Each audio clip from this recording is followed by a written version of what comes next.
विघ्नहर्ता श्री गणेश, श्री गणेश, श्री गणेश। भैया ये कैसा भेष धर लिया आपने?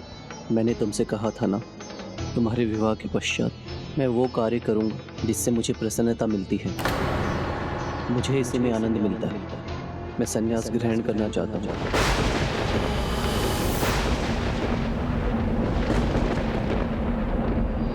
संन्यास? हाँ भाई, किंतु तुम दोनों को बिना बताए, बिना तुम्हारी अनुमति के कहीं नहीं जाऊंगा मैं। तुम्हें दुख पहुंचाकर मैं संसार में सुखी कैसे रह सकता हूँ? तो मत जाइए ना भैया। आपने माँ को वचन दिया है कि आप मुझे छोड़कर कभी नहीं जाएंगे। भैया यदि आप चले गए तो मुझे कौन संभालेगा? कौन मेरा ध्यान रखेगा? कौन मेरा हाथ थामेगा?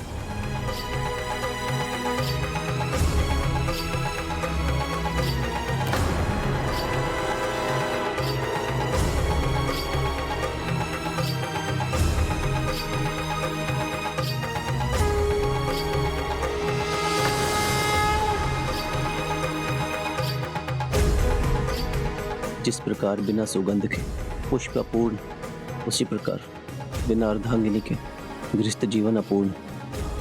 तुम्हारी अर्धांगिनी सुशीला आज से तुम्हारा हाथ थामेगी और तुम सुशीला और तुम दोनों मिलकर गृहस्थ जीवन की नाव को चलाओगे। नहीं भैया, अभी ये उचित नहीं है। समझने का प्रयास करो माधव। मेरे जीवन की यही नियति है, मेरे जीवन का यही उद्देश्य है। यही करने से मुझे शांति मिलेगी। इसलिए मैं चाहता हूँ मेरे जीवन की पहली भिक्षा तुम दोनों के हाथों से हो। तो मैं इस धर्म पथ पर आगे बढ़ूं। तो कहो भाई, क्या तुम मुझे भिक्षा दोगे? मुझे विदा करोगे?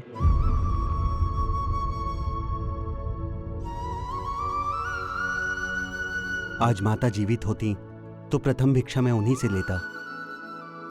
अब तुम्हें ही मुझे भिक्षा देकर ये कार्य पूर्ण करना होगा।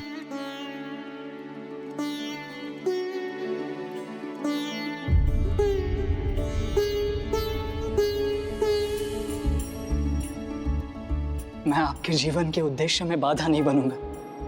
मैं आपको भिक्षा दूंगा। आज तक आपने मेरे लिए बहुत त्याग किया है, परंतु मैं आपसे और त्याग करने को नहीं कहूंगा।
माधवदास को अपना उत्तरदायित्व समझकर उसे निभाना ही था ना। वो दूसरों पर अपनी निर्भरता त्यागने के लिए तैयार हो गया था ना प्रभु। जो बचपन से किसी अन्य पर ही निर्भर रहा, उसे बदलने में कुछ समय तो स्वाभाविक था। बड़े भाई का हाथ छूटा तो उसने अपनी पत्नी का हाथ थाम लिया और उसी पर निर्भर हो गया।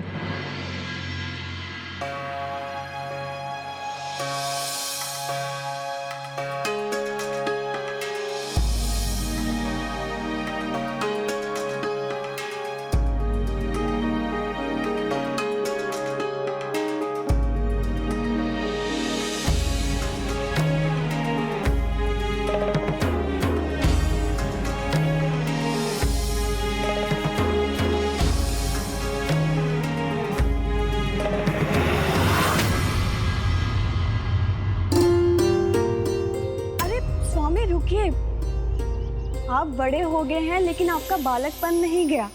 पुष्प हो या पूजा की सामग्री बिना स्नान किए स्पर्श नहीं किया करते। शीघ्र ही जाइए और स्नान कर आइए, पूजा के लिए देरी हो रही है। ठीक है। सुशीला, अरे कविता, सुशीला, मेरा विवाह निश्चित हो गया है। ये तो बहुत ही शुभ समाचार है कविता, बधाई हो। शुभ समाचार तो है, किंतु केवल बधाई से काम नहीं चलेगा। तुम्हें मेरे साथ चलना होगा। साथ चलना होगा? गांव देवी के मंदिर। माता रानी ने मेरी प्रार्थना जो सुन ली है। चलेंगे, अवश्य चलेंगे।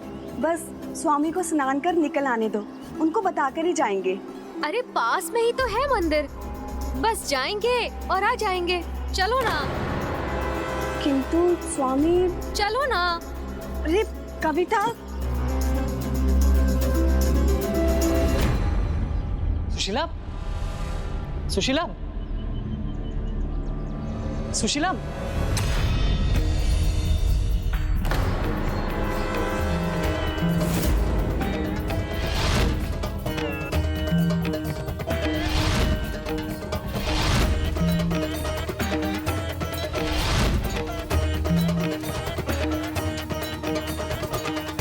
सुशीला,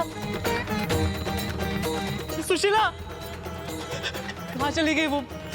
सुशीला, सुशीला, सुशीला, सुशीला, सुशीला, कहाँ हो तुम? सुशीला, तुम भी मुझे छोड़कर चली गई सुशीला। सुशीला, अरे सुशीला, क्या हुआ माधव? सुशीला, क्या हुआ सुशीला को? सुशीला। क्या हुआ माधव, कुछ बताओगे तभी तो सहायता करेंगे। हाँ, कुछ बोलो तो। पता नहीं सुशीला कहाँ चली गई। सुशीला, सुशीला, सुशीला। औसी, सुशीला भी मुझे अकेले छोड़कर चली गई।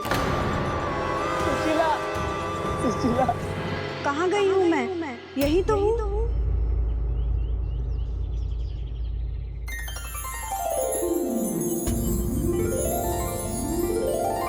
सुशीला, सुशीला, सुशीला, सुशीला, सुशीला। क्या हुआ स्वामी, आप रो क्यों रहे हैं? तुम ऐसे बिना बताए कहाँ चली गई थी? यही निकट वाले मंदिर में, उसमें क्या बताना स्वामी? मुझे भी ले चलती ना। तुम्हें बिना देखे मैं विचलित हो गया था। मुझे छोड़कर मत जाना, थोड़ी देर के लिए भी नहीं। अरे मत जाया करो बहू रानी, अन्यथा ये चिंता की अवस्था में ना पूरे गांव को इकट्ठा कर लेगा।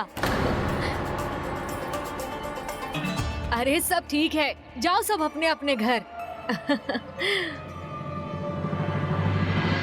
ये क्या किया आपने स्वामी?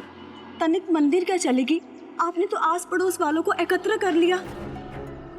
हाँ, तो क्या गलत किया मैंने? तुम मुझे बिना बताए चली गई तो मैं चिंतित हो गया था ना। क्षमा करना, मैं ही सुशीला को खींच कर ले गई थी अपने साथ। किंतु इन्हें भी तो ऐसा नहीं करना चाहिए था ना। अरे वो मैं तो भूल ही गई तुम्हें न्योता देना। सोमवार को मेरा संगीत है, समय पर आ जाना।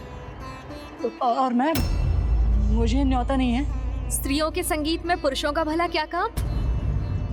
और हाँ, इस बार इनको बता कर आना, नहीं ये फिर चिंता करेंगे। अच्छा सखी, मैं चलती हूँ।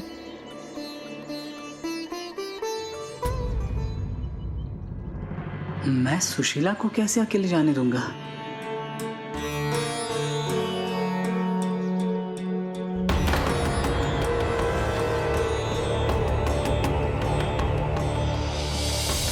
प्रेम का भाव कोई किसी पर न्योछावर करे तो वो तो अच्छा लगता ही है, किंतु जब उसकी अति हो जाए तो वो संबंध में खटास भी ला सकता है। देवी सुशीला पर माधवदास इतना निर्भर हो गया कि उन्हें घुटन सी होने लगी। तब उन्होंने निर्णय लिया, वो माधवदास को अकेला छोड़कर अपनी सखी के संगीत में भाग लेंगी।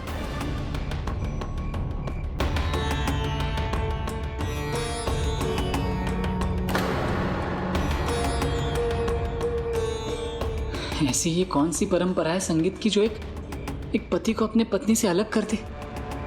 वो भी पूर्ण रात्रि के लिए, और वो भी वो पति जो अपनी पत्नी के बिना बिना रह नहीं सकता।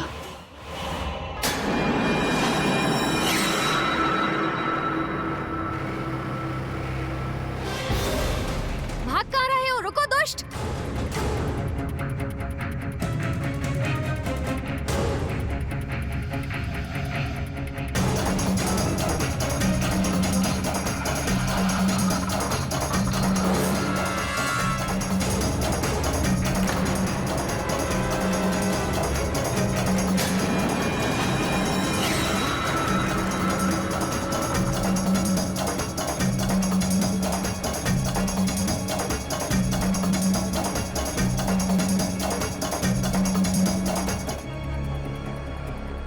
बचोगे नहीं तुम, दंड अवश्य मिलेगा तुम्हें। अब स्थान कोई बचा नहीं है छुपने के लिए, बाहर आओ। छिपकर क्यों खड़े हो? सामने आओ। अब मुख छुपाने से क्या होगा? कैसे पुरुष हो तुम? स्त्रियों को छुपकर देखने में तुम्हें लज्जा नहीं आती? अरे लज्जा आती तो ऐसा कृत्य ही क्यों करता? इसे अच्छा सबक सिखाना चाहिए।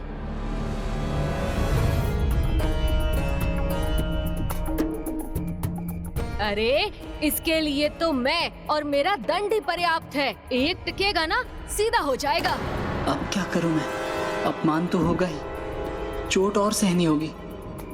इस दुष्ट को तो ऐसा दंड देना चाहिए कि पूरे गांव में घुमाना चाहिए इसे।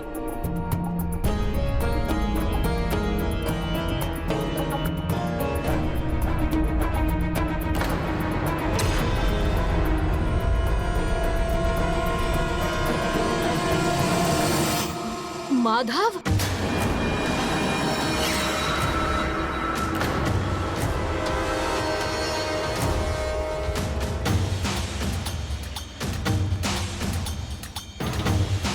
बताओ सुशीला, इस निर्लज्ज को क्या दंड दिया जाए? अब इसे जूते से मारे या चप्पल से मारे?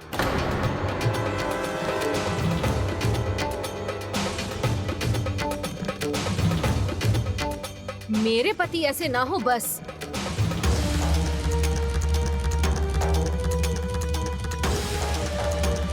सुशीला,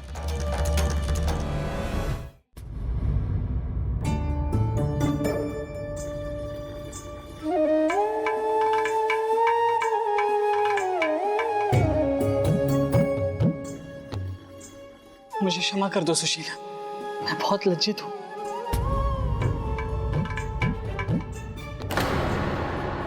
मुझसे रहा नहीं गया प्रिय, तुम्हारे लिए तो आया था। तुम्हें तो याद है सुशीला, मुझसे अकेलापन सहा नहीं जाता। जब तुम नहीं थी तो व्याकुल था मैं, विचलित था। सोचा कहीं कुछ अनहोनी हो जाती तो। अनहोनी तो आपने कर दी वहां आकर। सभी आपको चरित्रहीन कह रहे थे। इतना उपहास हुआ हमारा वहां पर। क्या आवश्यकता थी आपको वहां जाने की? थोड़ी देर अकेले नहीं रह सकते थे आप? किंतु आप तो अपनी पत्नी के पल्लू से बंधे रहना चाहते हैं। थोड़ी देर आप अकेले रह लेते तो क्या जाता आपका?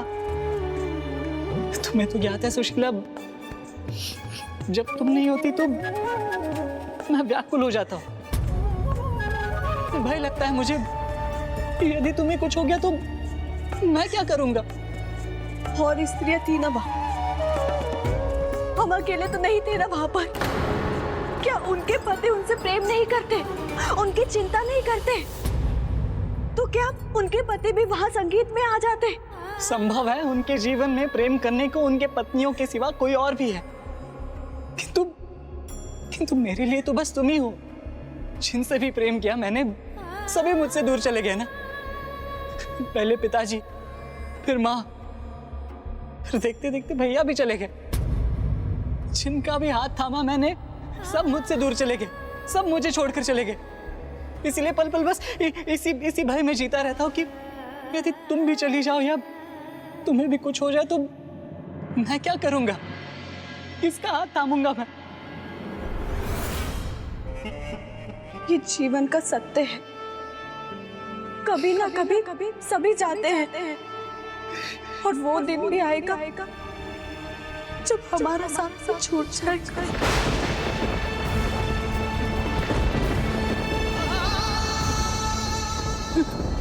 नहीं नहीं, ऐसा मत कहो, ऐसा मत कहो।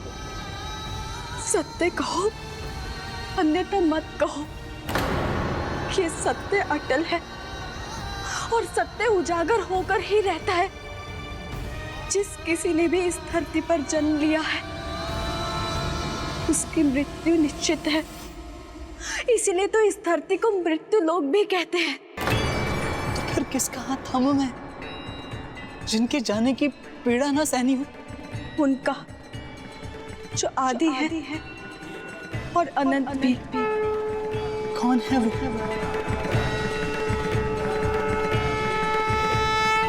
और कौन? जग के नाथ श्री जगन्नाथ जी, श्री जगन्नाथ जी।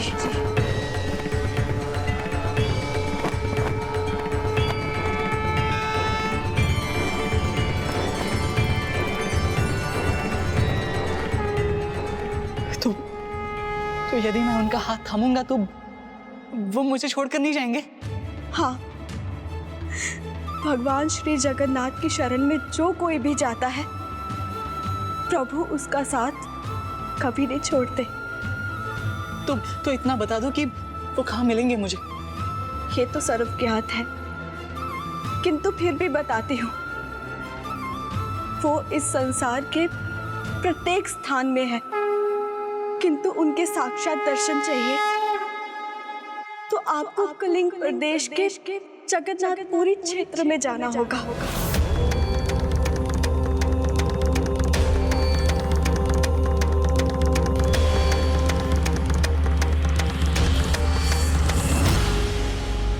अब किसी कारण मेरा साथ छूट जाए तो अन्य किसी और का नहीं, उनका हाथ थामना। फिर आप कभी अकेले नहीं रहेंगे।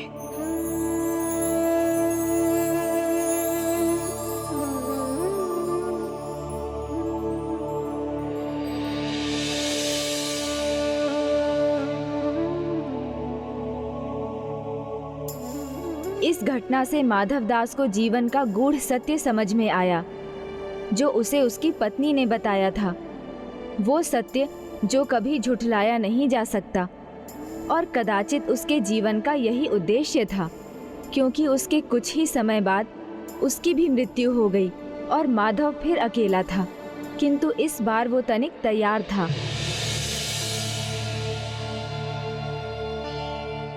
जिस किसी ने भी इस धरती पर जन्म लिया है उसकी मृत्यु निश्चित है। इसीलिए तो इस धरती को मृत्यु लोक भी कहते हैं। सही कहा था, ये मृत्यु लोक भी है। एक दिन तुम भी चली जाओगी मुझे छोड़कर।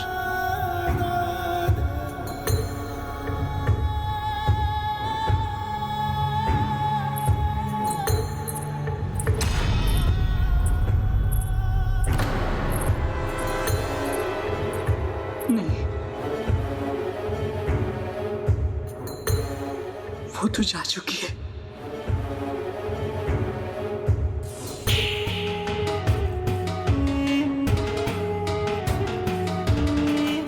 भगवान श्री जगन्नाथ की शरण में जो कोई भी जाता है प्रभु उसका साथ कभी नहीं छोड़ते। साक्षात दर्शन चाहिए तो आपको कलिंग प्रदेश के जगन्नाथपुरी क्षेत्र में जाना होगा। अब किसी कारण मेरा साथ छूट जाए तो अन्य किसी और का नहीं, उनका हाथ थामना। फिर आप कभी अकेले नहीं रहेंगे। तुम्हारा कहाँ मानूंगा मैं,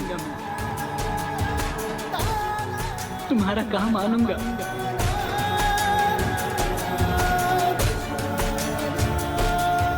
जाते जाते तुम मुझे मार दिखाकर गई हो सुशीला। मैं आज ही जाकर जगन्नाथ जी को ढूंढूंगा और उनकी शरण में चला जाऊंगा। अपना सब कुछ पीछे छोड़कर माधव दास अब अपनी नियति की ओर बढ़ रहा था। प्रभु को ढूंढते हुए वो शीघ्र जगन्नाथपुरी धाम पहुंच गया। भैया ये जगन्नाथ जी कहाँ मिलेंगे?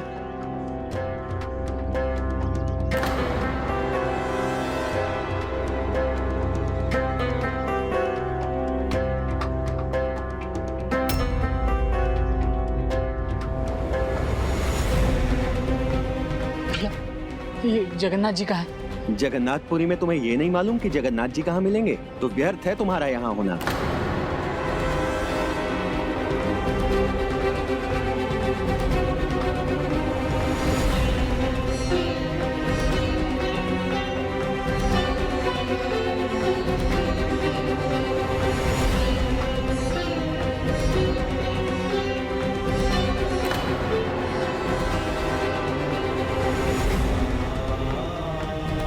अंततः तुम आ ही रहे हो सखा। मेरे भक्त से मिलने की मेरी इच्छा भी आज पूर्ण हो।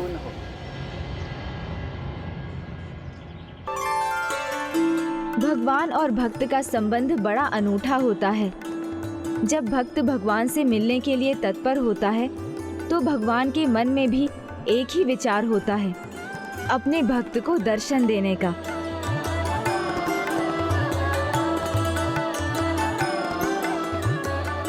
सखा माधव, बहुत प्रतीक्षा करवाई तुमने, अब शीघ्र आ जाओ। ये स्वर कहाँ से आ रहा है?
कहाँ है जगन्नाथ जी?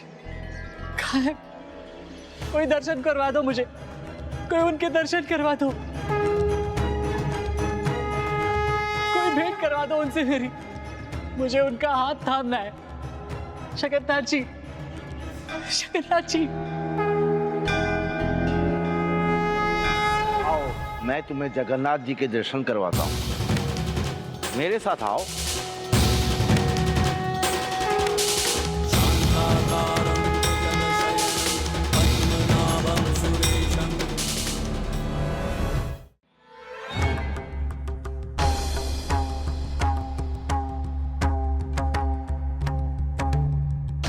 ये है जगत के नाथ श्री जगन्नाथ जी, बलराम जी और सुभद्रा जी के साथ।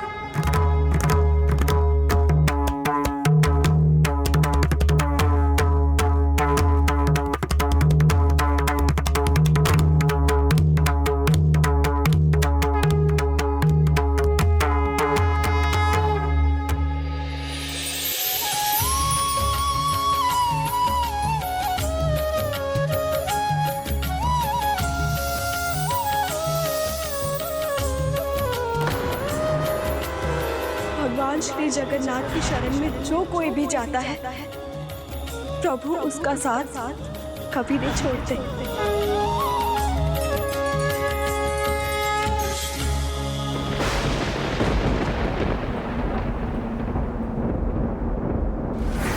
इनके हाथ कहाँ हैं? इनके हाथ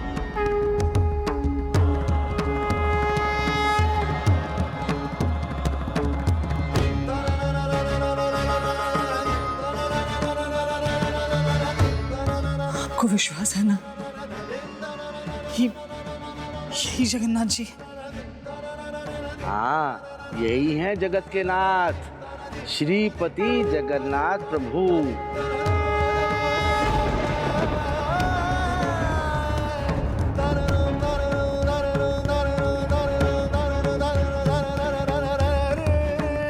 जिनके स्वयं हाथ नहीं है, वो भला किसी और के हाथ कैसे थामेंगे?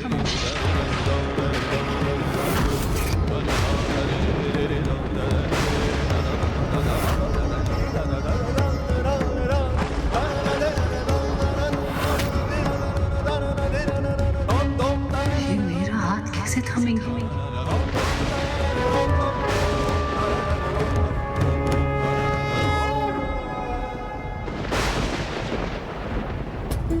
सत्य नहीं, ये कोई भ्रम है। जिन्हें मैं ढूंढ रहा था, ये वो नहीं। अब किसी कारण मेरा साथ छूट जाए तो अन्य किसी और का नहीं, उनका हाथ थामना। फिर आप कभी अकेले नहीं रहेंगे।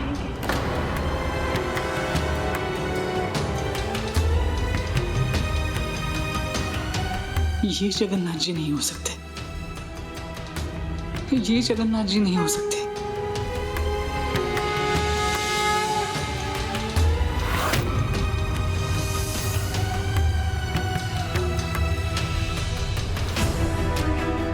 असंभव।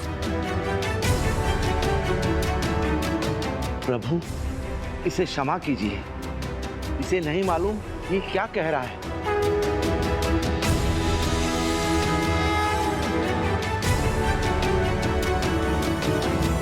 ये जगन्नाथ जी कदापि नहीं हो सकते। ये जगन्नाथ जी कैसे हो सकते?